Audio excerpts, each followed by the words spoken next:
time. And there'll be one every weekday from Monday through Friday this week at 9 a.m. that if you're interested in that topic, okay? What's real interesting is that it turns out that there's going to be a debate on this on Friday at 9 p.m. or something like that on YouTube. And the two different people that are involved in that debate, both of them reached out to me within 3 days of each other.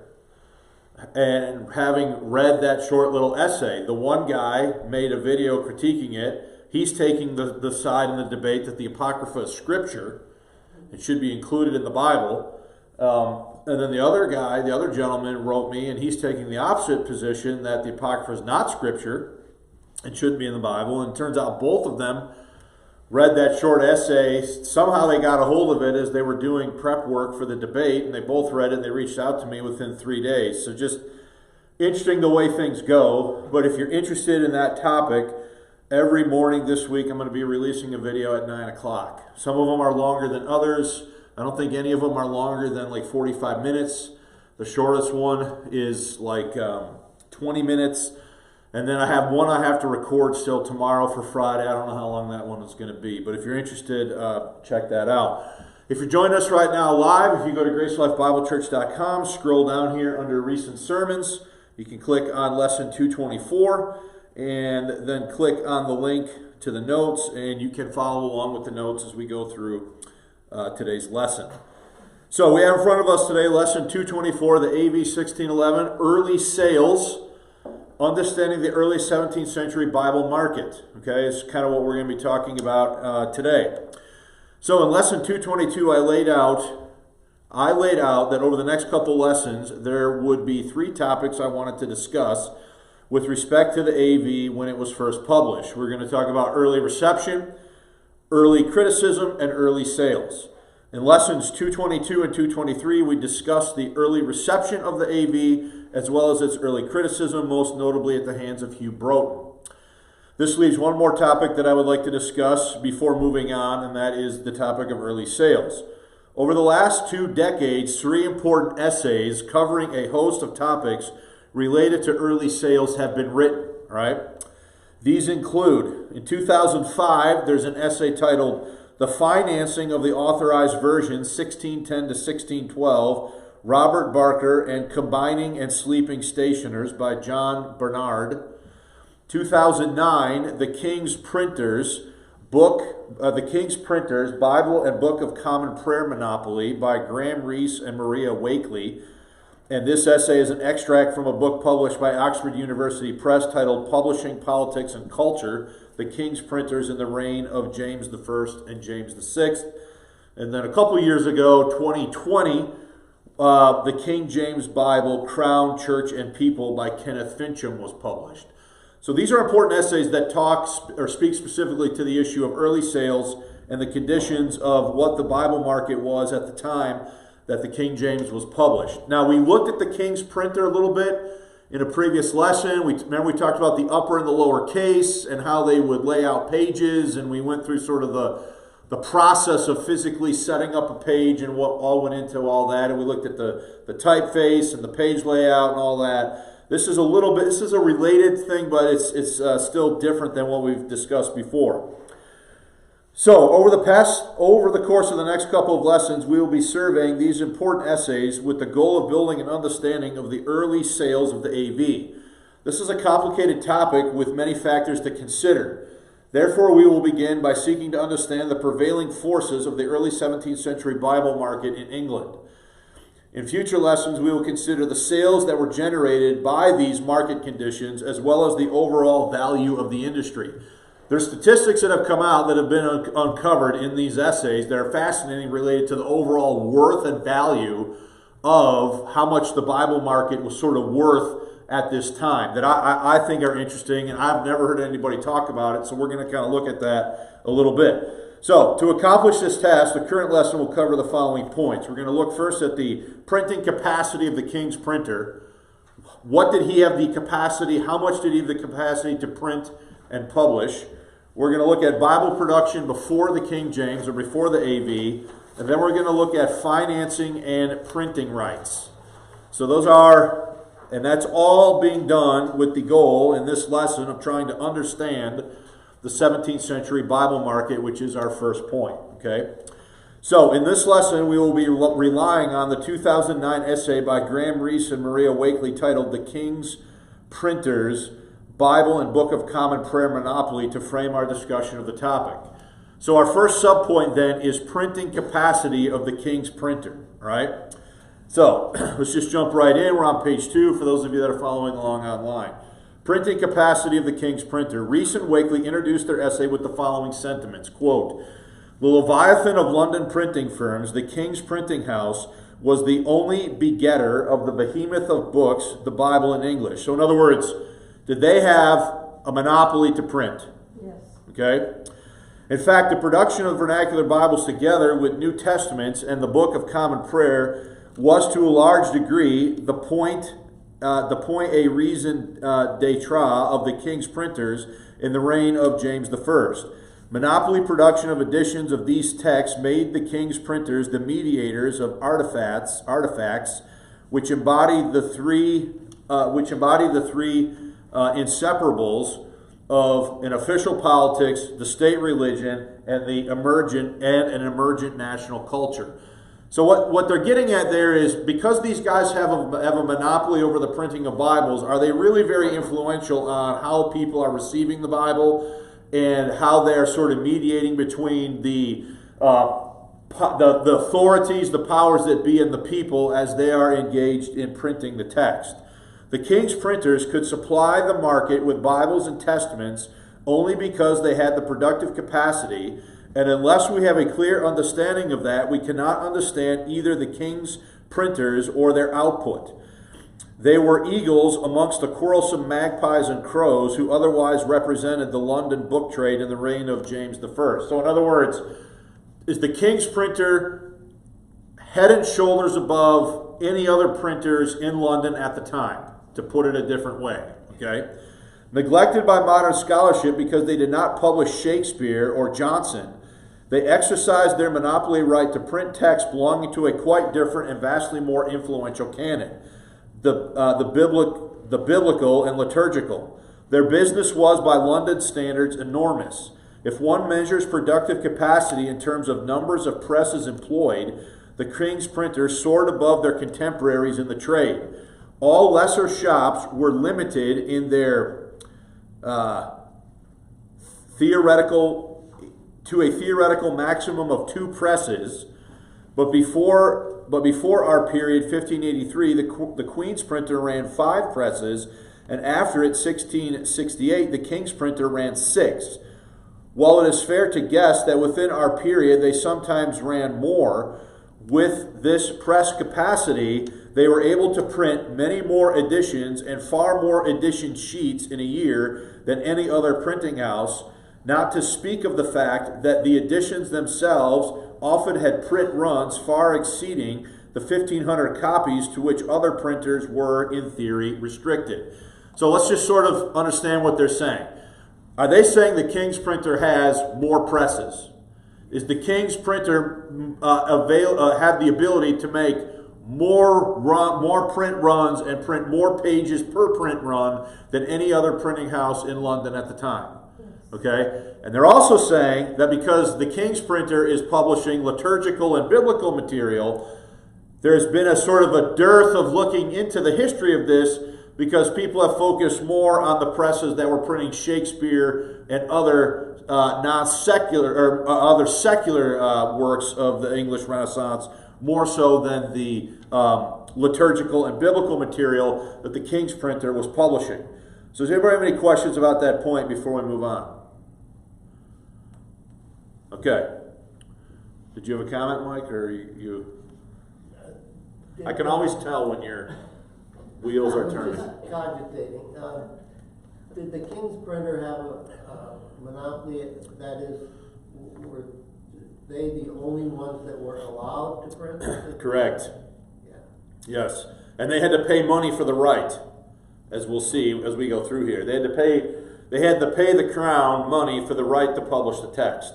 Okay, and this is an early form of copyright. We've talked about this before. I've covered it in my book, The King James Bible in America. people say all the time that the King James Bible was never copyrighted. That is only true in the modern sense and understanding of copyright.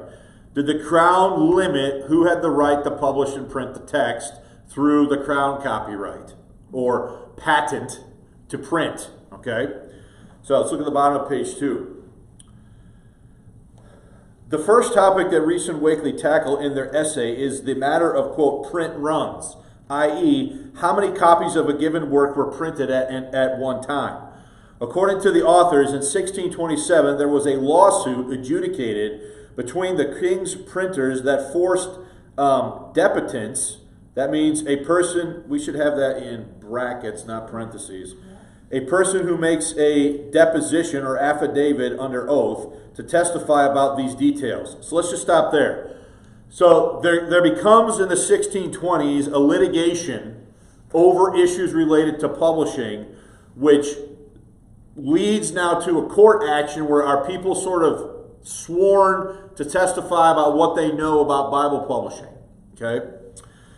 For the record, John Bernard's piece from 2005 titled "The Financing of the Authorized Version 1612 to 1611, I think that should say. I have to check that date, to 1612. Robert Barker and Combining and Sleeping Stationers deals with the nature of the litigation in great detail. Okay?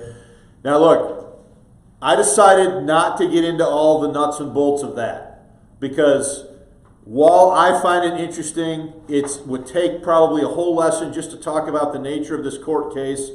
All you need to know for the purposes of this class is that this came to a head and there was a case about it in the British courts related to publishing and things related to the monopoly to print and who had the right, because things got a little bit muddy. So we're not going to follow Bernard's essay there because it's just too much. We don't need to do it. So we're going to look at a little bit more of a streamlined presentation here by Rees and Wakely. Look at page 3. Look at the quote. Let us take these points in reverse order, starting with print runs. In 1627, two deputants called to give evidence upon interrogatories during protracted and ferocious chancery suits fought between the king's printers testified unambiguously to the edition sizes which had been the norm in the preceding years. So understand, this is coming out through this court case being adjudicated, right? And so this is how we know this information because of what is being given in these depositions. In 1627, John Bill declared the standard size edition of the said office are 6,000, 3,000, and 15,000 or thereabouts. 1,500, excuse me. Another deputant in a position to know was Robert Constable, how do you say this word? Accomptant and nephew to the dispossessed king's printer Robert Barker, and employed in the said office by the plaintiff, i.e. Barker, for the space of 10 years or thereabouts. Constable said that the usual impressions consisted of 3,000 to 6,000 copies. So understand, these figures are coming from these depositions. All right? These answers were to the 31st interrogatory, which asked for edition size. Have all the usual impressions consisted of 3,000 to 6,000 books as the Bible or the like? The phrase Bibles or the like is telling, suggesting that even very large books were printed in large editions. In short, the king's printers not only had at least 3 times the productive capacity of other printers, they could and did produce editions up to 4 times larger than those allowed to the rest of the trade. So this is all coming out through identifying what is being testified in these court records, right? So think about those statistics. The king's printer, okay, it says, in short, the king's printer not only had at least 3 times the productive capacity of other printers, they could and did produce editions up to 4 times larger than those allowed to the rest of the trade. So in other words, could they publish the rest of the trade under the table as far as capacity and volume? Okay? And to this one must add a generous extra margin of overplus, or overplus copies, which Constable reckoned to amount to at least 400 copies on top of a run of 6,000. These overplus copies may well have been made more than, may have been many more than may be needed to make up for poor impressions, and would certainly have included workers' perks and a stock from which regular and bulk buyers might get free gifts. So in other words, are they publishing more pages than they need?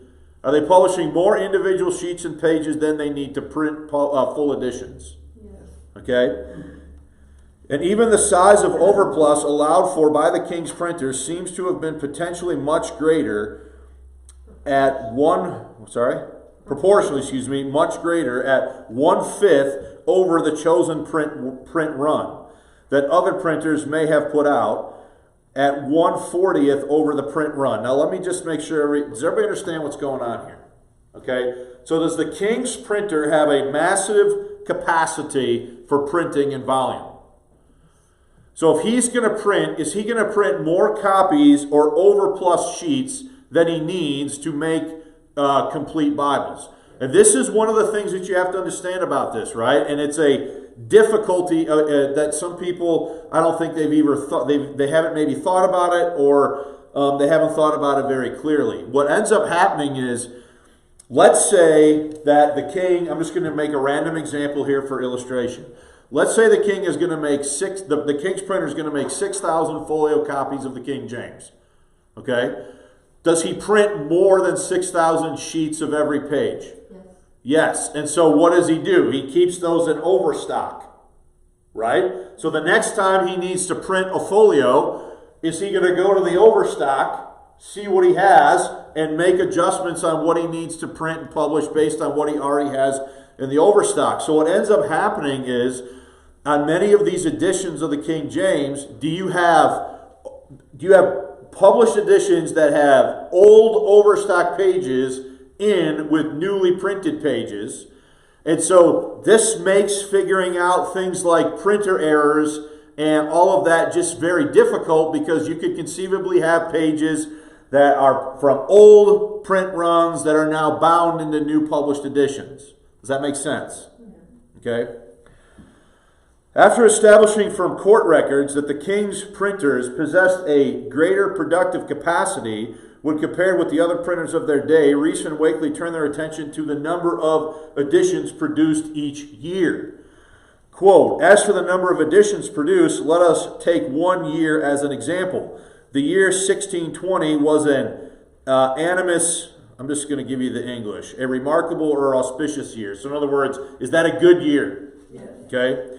For production, and a unsteady, unstable, shaky, inconsistent year for relations between the king's printers. So in other words, they're going to look at a particularly good year and try to compare it with a year that wasn't so good. All right. In that year, so this would be 1620, the king's printers produced 72 editions. That's a lot. 72 editions. Of course, the king's printer patent being what it was, 20 of these were proclamations, which generally ran to no more than a maximum of 3 sheets and probably no more than 1,000 to 1,300 copies. So in other words, are they all Bibles, or are they printing other things too? They're printing other things that the king wants printed, right? But the king's printer patent also covered editions of the Bible, New Testaments, and the Book of Common Prayer. So they're printing whole Bibles, Old New Testament, including Apocrypha at the time, and New Testaments, and the Book of Common Prayer. So they're responsible to print all of that. Okay. Let's see, where am I at? In 1620, this part of the business, included thumping editions of the Bible, including the massive folio Welsh Bible, a modest single edition of the New Testament, no fewer than 7 editions of the Book of Common Prayer, as well as several mighty non-biblical folios and a number of other works of substance. Okay? So in other words, are they printing an obscene amount of material? Yeah. When you count everything they're printing, proclamations from the king, the Book of Common Prayer, New Testaments, full Bibles, they're printing a ton. Turning next to edition sheets, the authors can draw some comparisons between the productivity of the king's printer with other publishers of the era. Quote, "Let us turn now to edition sheets, by which we mean a measure of productivity which begins with the number of sheets per exemplar of a particular edition." So, again, do they have to typeset all this by hand? Yeah. So do they have to decide how many copies of this page they're going to press before they clear the deck and start with the next page? Yeah. So let's say they're intending to make, let's just keep it easy, 5,000 copies of whatever they're printing. Are they going to only print 5,000 sheets, or are they going to print more than 5,000 sheets? They're going to print more in case they have problems with the binding or some of the sheets don't turn out as well as they should. And so they're going to make more than they need, and then anything they don't use are they going to store. Okay?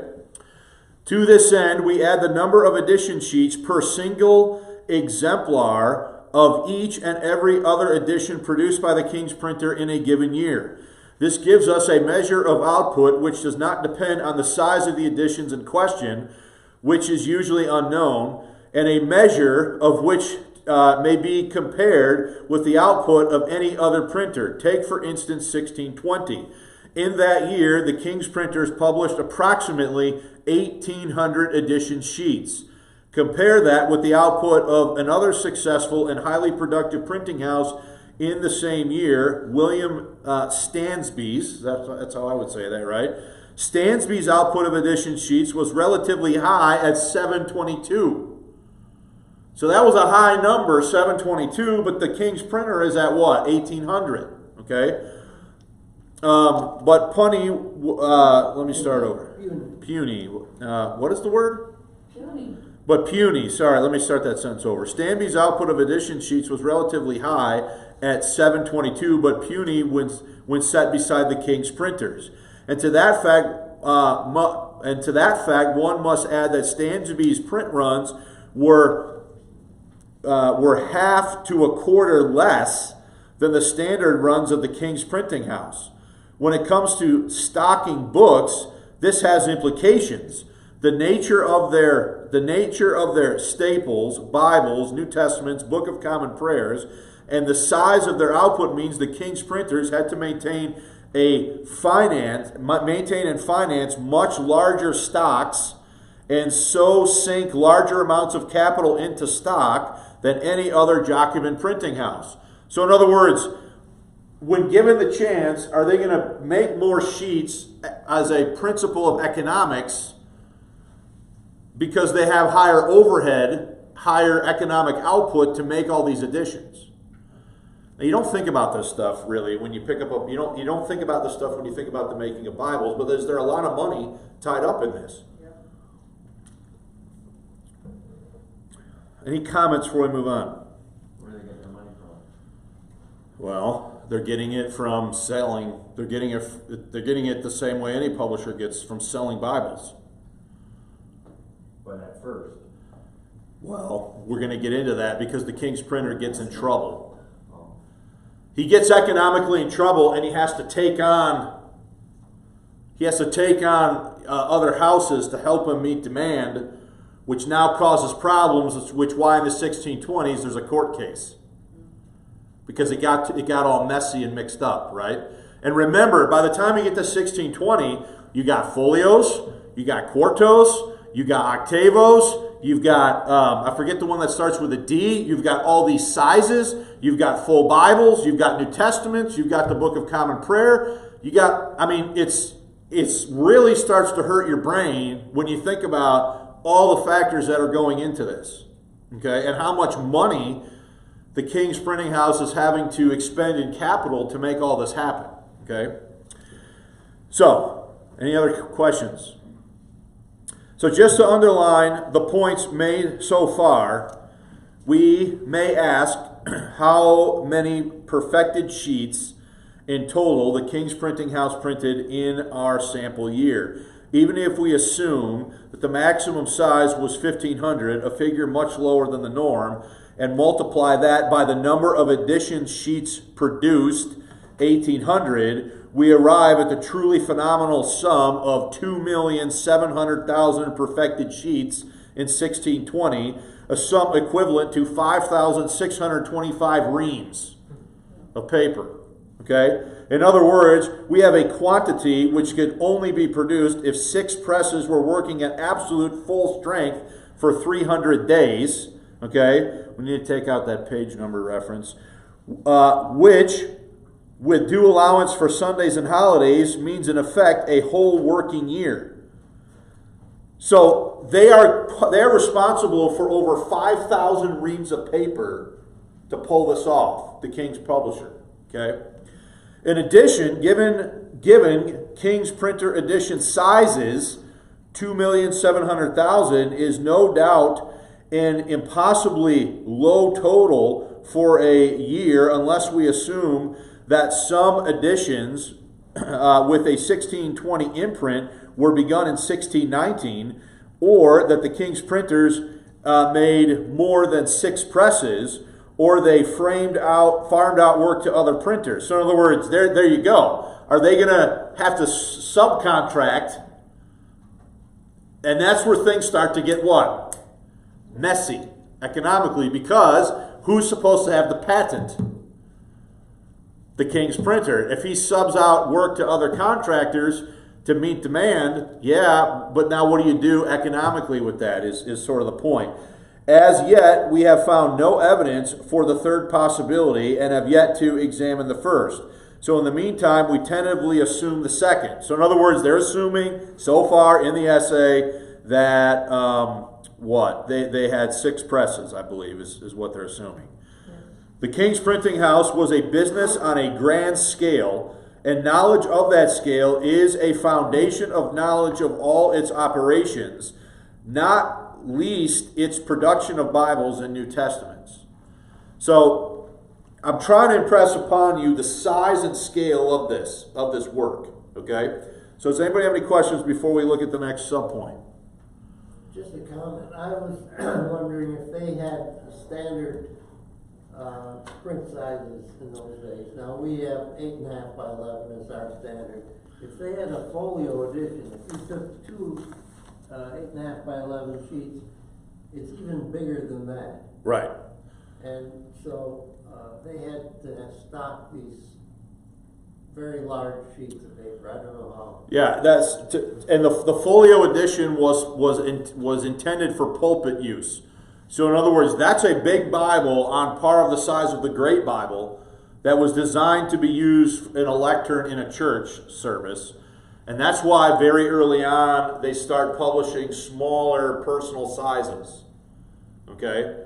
But yes, I would say they had at least three standard sizes: a folio, a quarto, and octavo. Later on they add another one. It starts with a D. I don't remember how to pronounce it.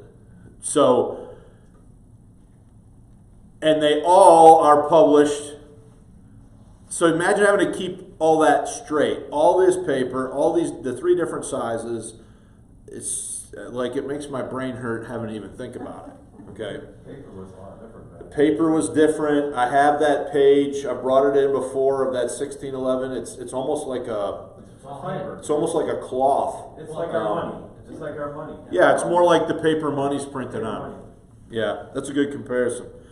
Anybody have any other questions before we move on to the next point?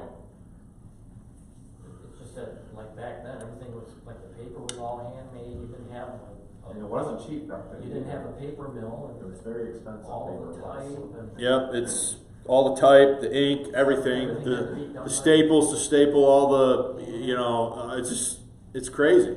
Okay. Okay, so subpoint number 2, Bible production before the AV, so before the King James. And then in the next subsection, Reese and Wakely survey the production of the King's printer before the publication of the AV in 1611. Quote, so much for the capacity which enabled the King's printers to produce Bibles and books of common prayer on the scale that they did. We now pass on to consider the products themselves. The King James Bible, first printed in 1611, and the greatest novelty in Bible production in our period, was but the latest comer, of the 3 versions of Holy Writ produced by the King's printers. Before 1611 and after it, the bishops and Geneva Bibles and New Testaments were still current. Okay? So before the King James, were they publishing Geneva's and Bishop's Bibles? Okay? The Bishop's Bible, a revision of the Great Bible undertaken by Matthew Parker, 1504 to 1575, assisted by the bishops and biblical scholars, was first issued in folio by Richard Jugg in 1568. In the main, it corrected the Great Bible by drawing on the Hebrew and Greek originals and was influenced in its translation by the prophetical books by the Geneva Bible. In April 1571, the Convocation of the Province of Canterbury ordered every cathedral, as far as possible, every church to acquire a copy, and ordered every ecclesiastical bigwig to display one in his house for the benefit of servants and guests. A second folio was issued in 1572 by Richard Jugg. In this edition, the New Testament had undergone further careful revision, which arising from a memorandum by Giles Lawrence, was used in later editions of the Bishop's Bible, while the rest of the text, the Old Testament Apocrypha, remained as it was in the first folio. It is this 1572 that amends love to charity in like 26 places. Okay? So when you have a King James Bible and you see charity in like 26 or 29, the number is exactly escaping me at the moment, it is this Bishop's Bible that made that change. The first edition of the Bishop's Bible from 1568 had love in all of those places, and it's this one from 1572 that makes the change. Anyway, by a nice irony of history, Barker did not print any edition of the Bishop's Bible in James's reign, but provided 40 copies of his last folio printing, 1602, for the translators who were to prepare the King James Bible, the text of whose printing was to accelerate the decline of his fortunes. Okay? Now, we've said this before. The King's printer provided the translators with 40 unbound copies of a 1602 Bishop's Bible. Okay? Let's read on. However, he did print 2 editions in 1606 and 1608 of the Bishop's New Testament in 8. So I take that to mean in octavo size. That's what I take 8 to mean here. Is that what that little O is? I'm pretty sure, because nothing else made sense to me as I looked into this. Okay, so I'm going to go with that until somebody corrects me from the internet, which I know they will if I'm wrong. Okay, so in 8 before 1611, so they printed octavos of the New Testament in 1606 and 1608 before 1611. These and earlier small format editions of the Bishop's New Testament were those known as cheek. Yes? Cheek? Yeah. Or Cheek's New Testaments. A designation under which at least one edition appeared in a King's printer stock list of 1624 to 1625. Get rid of the 15 there, Sylvia, at the end, if you would, please. So, in the pre-King James years, the Geneva Bible's fortune was markedly different from that of the Bishop's Bible. Popular from its first appearance in England soon after the beginning of Elizabeth's reign, no doubt because of its Calvinistic coloring and its many annotations, it had been translated by William Whittingham, Anthony Gilby, Thomas Sampson, and perhaps other exiles in Geneva. First printed by Rowland Hall in Geneva in 1560, its Old Testament and Apocrypha were based mainly on the Great Bible corrected from the original Hebrew and Greek, and compared with Latin versions by Leo Juda and others. Its New Testament ascribed to Whittingham was based on Tyndale's version, compared with the Great Bible, and influenced by Beza's Latin translation. The Geneva New Testament was further revised twice. We've talked about all this before. Lawrence Thompson did it, produced a rendering with alterations stemming from Beza's Latin version of 1565. This was printed in octavo, 8, I'm saying octavo here, in 1576 by Christopher Barker, Robert's father. So Christopher Barker is Robert Barker's father. He's the Queen's printer, Christopher Barker. Okay, this became the final and popular form of the Geneva New Testament. 17, except for Revelation, which is Junius's version, superseded Thompson's in some editions of the Geneva New Testament and Bible, beginning with the 1602 octavo printed by Robert Barker. Given that not a single edition of the Bishop's Bible, as distinct from the Bishop's version of the New Testament, was issued by the King's printer in the reign of James, Robert Barker's output of Geneva Bibles in the period was, by comparison, astonishing.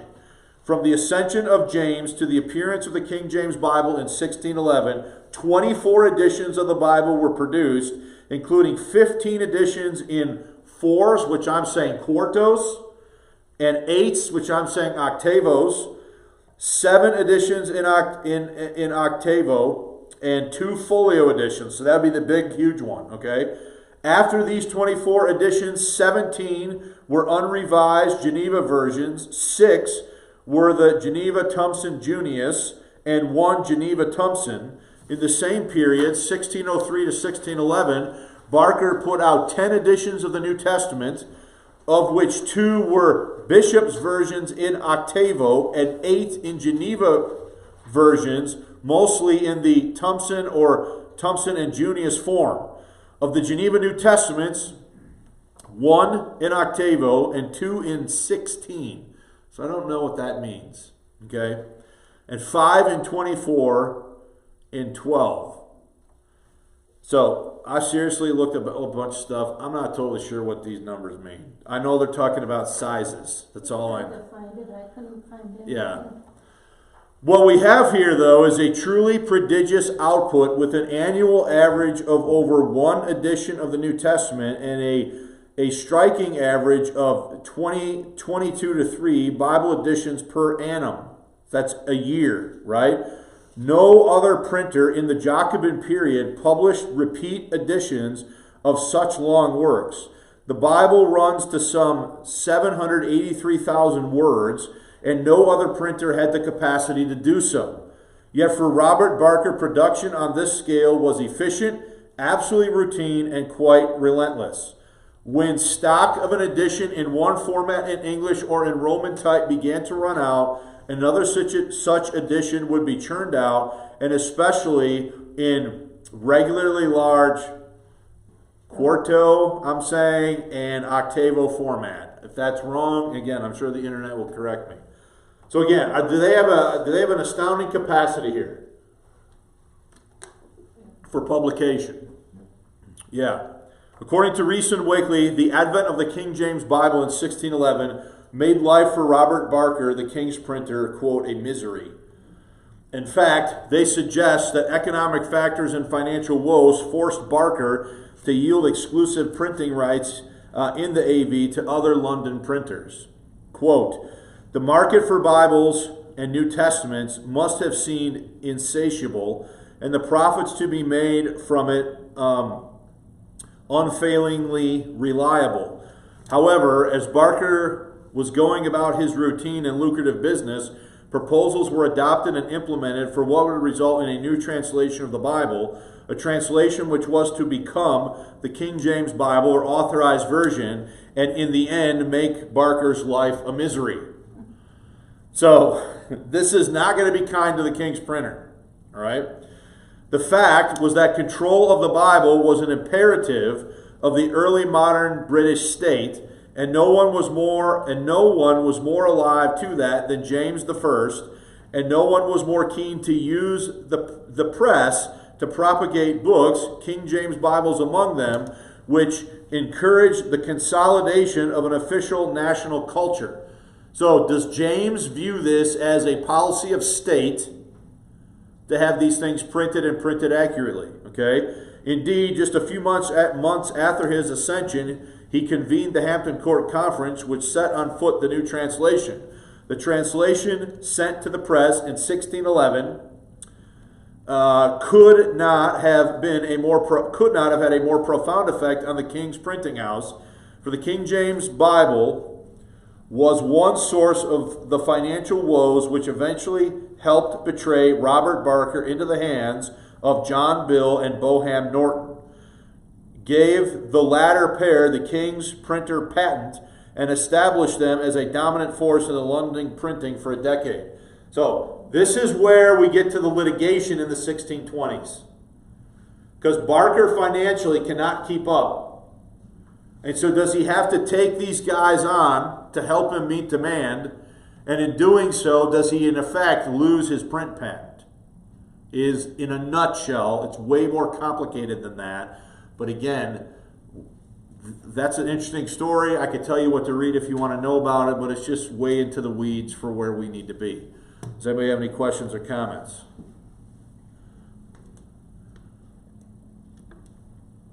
Okay. So this will cover it to some degree. Hopefully we have enough time to get through this. Printing or financing and printing rights is subpoint number 3. The story of securing the printing rights necessary to print the AV is a long and sordid tale with many twists and turns. Quote, whatever the manuscript or marked up text which Barker used as a copy text for the edition Princeps of the King James Bible, he may have actually had to pay big money to secure his right to. In a pamphlet of 1651, William Ball noted that Matthew Barker had the sole right to print Bibles and Testaments because his father had paid £3,500 for the amended or corrected translation, by reason whereof the translated copy did of right belong to him. So, £3,500, that's a lot. Somebody get out Google and do a calculate. I think it'll probably calculate that, but that's a lot of money. So, does he have to lay out a ton of money to even get the right to do it before he's even made anything, sold anything, and recouped any money? Okay?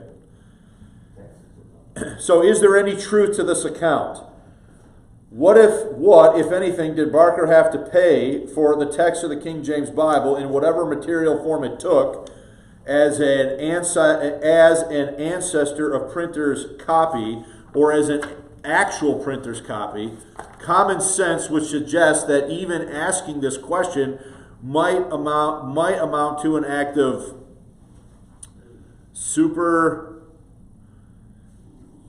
how do we say this word? Supererogation? Supererogation? Supererogation. Yeah, I'm sure you're all familiar with that word. For surely the king would have expected Barker to pay for the privilege of printing a very costly edition at his own expense.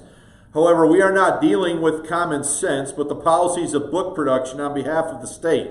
And so the question of payment must remain a serious consideration, not least because of a tantalizing new piece of evidence given in a 1611 Chancery deposition by Robert Constable. So here's a quote of this. This is in Old English. We'll do our best here.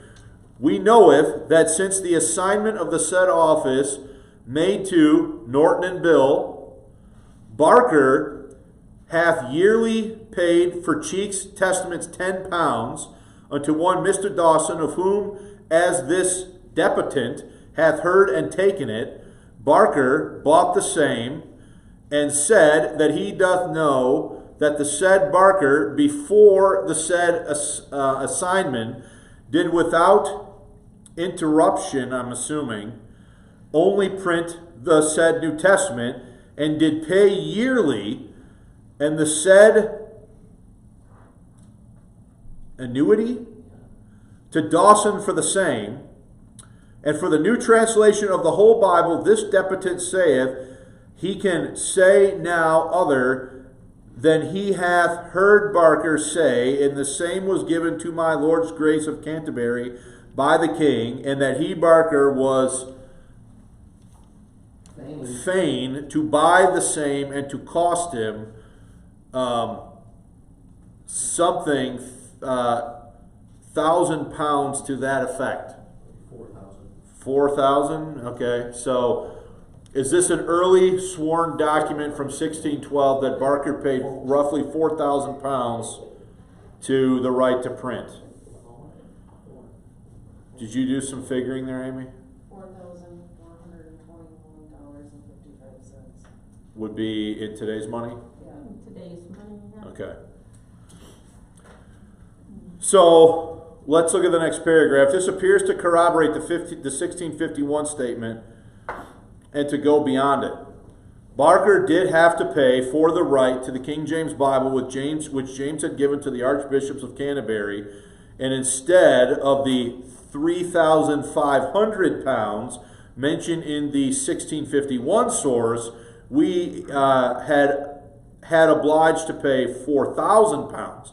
So in other words, is there a discrepancy in the amount here based on which source you look at? If you look at the 1619 source, it's 4,000. If you look at the 1651 source, it's £500 less. Okay? Now, let's go to the next sentence. This was a very large sum. So it doesn't matter, was it a lot of money? This was a very large sum, and so it is no wonder that Barker may have been put to, this is Latin, we'll just skip the Latin, to find money, and that he perhaps paid the sum not with ready money, but a combination of installments, mortgages, or payment in kind, i.e. books. So in other words, does he have all the money on hand to pay the whole amount? Possibly not. So now does he have to mortgage things to gather the money to buy the rights so that he can print the text? So this is sort of the beginning of his financial problems. If Constable was right, Barker's shifts could have relieved the financial pressure that intensified as he set about printing the King James Bible. But is Constable's testimony reliable? To this one can reply that he had a remarkably clear understanding of the affairs of the King's printing house, that he was right about the deal between Dawson and Barker, and the facts he gave regarding the King James Bible were independently verifiable at the time when they were made. But it is also true that no other debitant in the King's Printer Chancery case mentioned the matter. So Barker now had the rights to the text in what form it came to him for the King James Bible, but if he had been obligated to pay £4,000 for the privilege, his first efforts to act on the privilege brought him more trouble. A seminal article by John Bernard, that's the one I referred to earlier, on the financing of the King James Bible draws attention to an action in the court of Exchequer in 1613 by Boham Norton. The action was brought against individuals who had been earnest while partners of Boham, recently deceased cousin John. This partnership had brought a very large number of books, Bibles, New Testaments, and books of common prayer from Barker in 1610 to 1612. So is Barker now bringing in another publishing house to help him meet demand? That's the way I understand this, right? At John's executor, Boham wanted to recover John's share of the profits from the surviving partners, profits gained from the sale of the purchases from Barker. So Barker, did he sell him some rights to print? Okay? The Exchequer case was eventually settled out of court, but there is reason to believe that some of the Bibles acquired by John Norton's syndicate were copies of one or both of the 1611 folio editions of the King James Bible. There's also reason to believe that in selling them wholesale to the syndicate, a syndicate which turned out to be in effect a front organization for the partnership of Bill and the two Nortons, Barker received a poor return on his capital, and that market and that market power drained away from him and flowed with greater rapidity towards Bill and the Nortons. So is he making a bad investment here? And is he losing money and is he losing market because of what he's doing here? Okay? In fact, this was a pivotal moment in the ancient rivalry which divided the Barkers and the Nortons. As John Bernard has showed, the rivalry dated back to the mid-1570s when William Norton, Bohan's father, and others banded together to publish with Richard Jugg, the then Queen's printer, a 5-part quarto Bishop's Bible, 1575, to forestall a forthcoming folio edition of the Geneva Bible, 1576, printed by Christopher Barker, Robert's father. The publication of the Geneva Folio apparently put Christopher in a good position to succeed Jugg as the Queen's printer when the latter died in 1577, at which point Christopher gained exclusive rights to publish both the Geneva and Bishop's Bible, and that shut William Norton out of the English book trade. So look, do you have a publishing rivalry here that's going to now play out over who's going to have the right to publish? And this one family, are they looking for an opportunity to get back at the other family for shutting them out of the Bible market? So there's a lot of high drama here, right? Okay.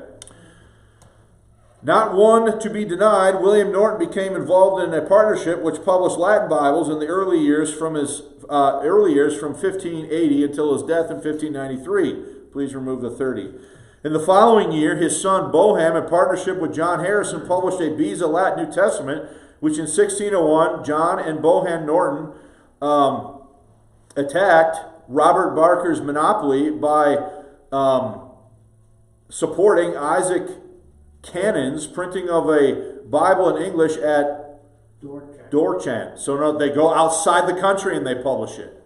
Not long afterwards, in 1605, John Norton, again with Harrison, published another Beza Latin New Testament, and yet another on his own account in 1610, and lastly, Boham and Bill printed yet one more in 1614. But by then, Bohan Norton and John Bill were already deeply implicated in the affairs of Robert Barker, and as we know, the rivalry, already 40 years old, was about to take on a new intricacy and eventually a new ferocity. So, are these guys really duking it out over who has the right to publish? And is the King's printer going to lose money? Okay. Yeah, we'll finish. In addition to the essay, we have been following by Reese and Wakely. John Bernard published a piece for Publishing History in 2005 titled The Financing of the Authorized Version 1610 to 1612, Robert Barker and the Combining of the Sleeping Stationers. Bernard's essay is very thorough and covers more ground than we have time or space to discuss. Therefore, we will limit ourselves to some of the summative comments offered by Bernard in Section 5. He says, quote, "The King James Version's publication is best understood as an early modern version of a private finance initiative, one that worked within the parameters of patronage and clientage, and in which the entrepreneur bore all the risks himself, unlike those of late 20th century or early 21st century Britain. The authorized version, fulsomely dedicated to James I, was a national enterprise. While the king undoubtedly encouraged the translation, the intellectual work of the translation was undertaken by scholars of the church and universities of Oxford and Cambridge. The translation was both a group and national enterprise involving the church and the universities, with at least 2 Cambridge colleges providing support in kind for the translating work over a 4-year period. Similar support may well have come from other Oxford and Cambridge colleges. For its part, the Stationers' Company offered the book trade corporate support by providing premises for the work's completion. However, the financial underpinning of its publication was provided by 2 different joint ventures. The trade syndicate of individuals from within the Stationers' Company, headed by John Norton, pursuing profits for its investors, and the financial muscle of the covert Norton-Bill co-partnership with a similar aim to profit, which together provided the extra capital required to Robert Barker to manufacture the first editions of the King James Bible. So do these businessmen weasel their way in and thereby secure a portion of this for themselves and for their syndicate? You following that? The longer-term aim of the Norton-Bill co-partnership, that of getting the monopoly of the Bible trade into their own hands, based on the partners' knowledge of Barker's financial difficulties, was realized. So do they see the King's printer struggling, and do they try to get their sole rights into their own hands by seizing upon an opportunity here? Okay, and that's what all this litigation is about later. This resulted in Robert Barker's downfall, but left Boham Norton and John Bill with a business which was to cause both men, but especially the former, major problems in their turn. So everyone who's involved in the early publication of the King James is a very sort of sordid affair in terms of the trade in the book publishing. Anybody got any questions? Did they try to recoup finances by upping the cost of the Bibles? I mean, Well, that's a good question. couldn't make them too expensive. Some people You couldn't make them too expensive because nobody would buy them. But I think what ends up happening, that's partly why they end up making smaller sizes.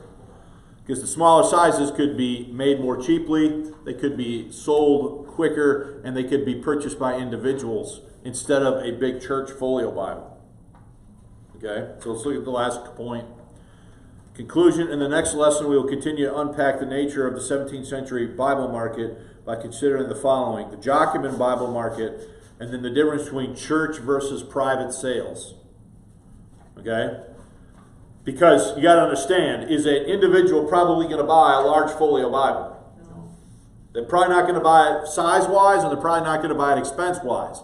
But are they going to buy possibly a smaller quarto or octavo size? Okay? So you got to distinguish between what's selling and to who.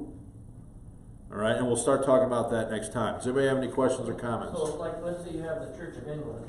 Yep. And then whoever's the Bishop of Canterbury or whatever, whoever makes the rules, and they say, you know, each parish or each church has to have one of these. How do they get paid for at the church? Well, if you're ordered, you know, you must have this Bible, but then how did well, each parish church would have had to pay for their own copy. So, but here's what happens, okay? Remember that Bishop Bancroft dies in 1610, right before the thing is published in 1611. Lost in everything that happens is there was no such clear directive given from the episcopacy to the parishes that they had to buy one. So the buying of them at the parish level is uneven at first, which means they're not selling very well, which then causes diversification in the market to the smaller quarto and octavo sizes. That's my understanding of what ended up happening. So there never was an official directive from the Archbishop of Canterbury that the parishes had to buy it, because the Archbishop died in 1610 right on the eve of the thing being published. Now later on, there's more clear directive given, like 5 years later in 1616, George Abbot is going to become the Archbishop of Canterbury, and George Abbot was a translator. And so the adoption of it by the parish churches of England is going to be slow and uneven because of some politics. But all that, we'll get into that next time. Anybody else with a question or comment? So then too, I mean, if they needed to purchase a new Bible, so when they had their offering, they would say, hey, a little bit more. Yeah, or they would just were good with the one they had until it wore out, and they didn't have a necessarily need to do that. So anyway.